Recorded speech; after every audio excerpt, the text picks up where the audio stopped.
From refusing to pay a $125,000 fine to the European Tour to missing out on the Ryder Cup for the first time in years, Sergio Garcia is in some deep trouble, and it looks like his decision to join LIV Golf has backfired heavily. Well, actually, that already happened when he got into this legal battle with the DP World Tour and got suspended. What he probably wasn't anticipating, however, was the fact that he'd actually have to pay the $125,000 fine to stay on the European Tour. After all, when LIV members filed an appeal against the tour's fines and suspensions, they were granted a stay for a bit, which allowed them to compete in events like the Genesis Scottish Open.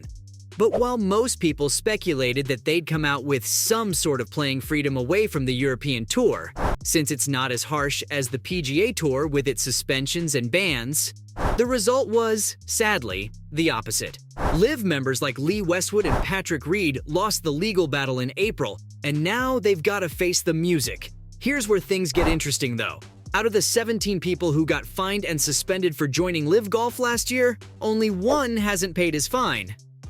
Yep, it's good old Sergio Garcia, who's been one of the most staunch supporters of the Upstart League over the past year, and doesn't want to move an inch to appease his previous tour.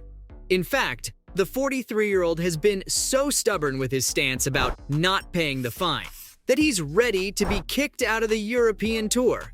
And well, you know what that means.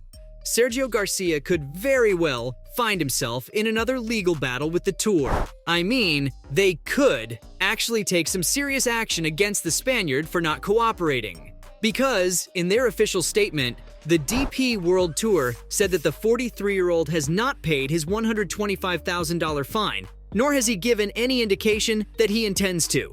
But here's the fun bit. They followed it up by adding that they'll take appropriate action if he continues not to respect the Sport Resolutions Panel's decision. For context, it was the Resolutions Panel that imposed this fine, and Garcia was supposed to pay it within 30 days.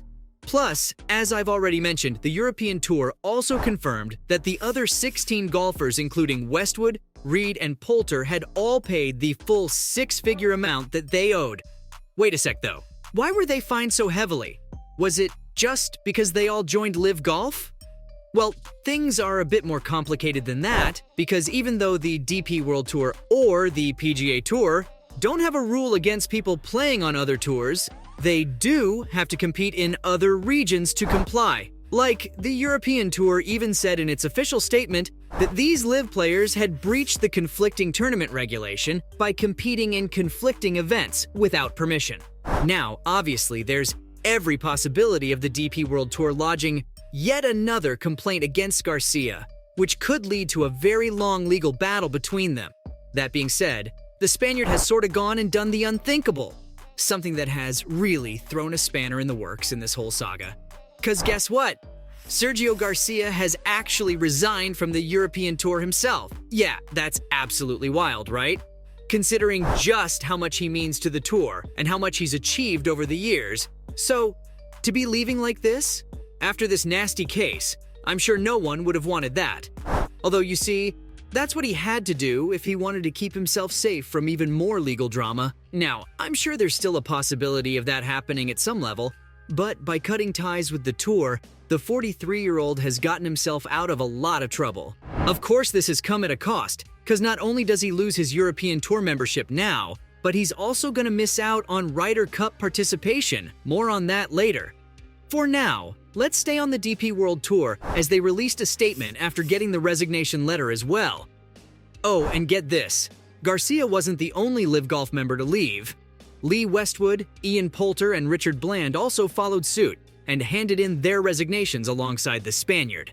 So, in its statement, the tour said that it would like to thank the four players for the contribution they've made over the years. And yeah, they also thanked Garcia, Westwood, and Poulter for the significant part they played in Europe's Ryder Cup success. I mean, whether you like them or not, you can't deny that these guys were the pillars of the EU Ryder Cup teams. That being said, the tour didn't express any regret or anything like that over their decision to resign. In fact, the DP World Tour said that the sanctions were a consequence of their own choices. The tour's not letting this one go. After all, everything from the resignation to the fines was very much avoidable, if only these guys would have stayed loyal.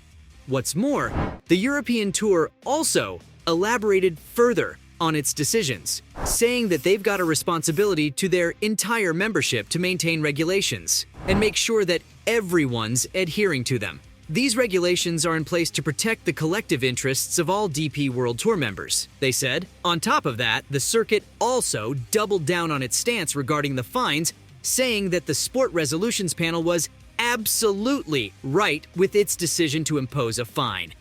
Because again, the rules and regulations are in place for a reason and they aren't unfair to anyone. Well, I bet Sergio Garcia disagrees. Regardless, it's a totally new career direction for a player who's given so much to the European golfing community over the years. Seriously, he's been one of the most important players on the DP World Tour. Oh, and it's gonna be very weird to have a European Tour without him, because, let's be fair, the dude's been here for an eternity. In fact, back in '95, he became the youngest player to make a European Tour cut at just 16 years of age. What's more, it only took 6 professional starts for him to register his first win at the Irish Open. And the rest, of course, is history, as he went on to win over 30 more events across different tours. Also, let's not forget that this is a guy who's paved the way for younger Spaniards like Jon Rahm to come through the ranks, as he's also the first Spanish winner of a bunch of tournaments, including the Players' Championship. And yeah, how could anyone forget his spectacular playoff performance against Justin Rose at Augusta National, as he went on to win the Masters and wear that iconic green jacket in 2017. Not to mention that this was the same year that won the European Tour Hilton Golfer of the Year award. But obviously, even though he's got some super impressive wins on the DP World Tour and the PGA Tour, that's not the reason why he's loved by so many. I mean, Garcia's Ryder Cup legacy is arguably unmatched. Like, just imagine being a part of every single European Ryder Cup team since 1999, and that's over 2 decades. And while he did miss out in 2010, it didn't mean anything in the grand scheme of things because the Spaniards got an insane record with 25 career wins, which, by the way, is also the highest for the competition. Plus, not only has he been a part of 6 successful Ryder Cup campaigns for Team EU, but with his singles win over Ricky Fowler in 2018, he also became the all-time points leader for the competition with 25.5 points in 9 appearances.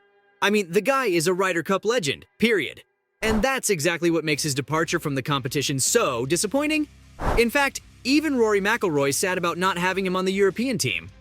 Although, to be fair, his Ryder Cup spot was still up in the air since the EU captain Luke Donald wasn't sure about including LIV Golf members in the first place. But now, with Sergio's resignation from the DP World Tour, Donald won't be able to add him to the roster even if he wanted to. And well, McIlroy had a lot to say about it. Speaking at the Wells Fargo Championship, the Irishman said that it's a shame to not have the Ryder Cup's highest point scorer on the team. More importantly, though, he talked about how it's a shame for someone like Garcia to not captain Europe one day. After all, he fully deserved to do that with the legacy he's got. But McIlroy then conceded that at the end of the day, you can't really do much about it since it was Garcia's decision to join LIV Golf, and he knew what he was getting into when he signed up for it. I mean, the Irishman's obviously got a rivalry with the Saudi-funded tour, but let's not forget that these two have been teammates for a very long time and have shared some truly incredible moments together, including some that have even reduced them to tears. So, it's kind of bittersweet for everyone involved. With the DP World Tour and the Ryder Cup out of the way, though, I guess the only positive for Garcia now is that he could fully divert his focus to the ongoing league and hopefully get some results for his team, Fireballs GC. And there you have it. From missing out on the Ryder Cup for the first time in years to refusing to pay a $125,000 fine, that was why Sergio Garcia is in deep trouble.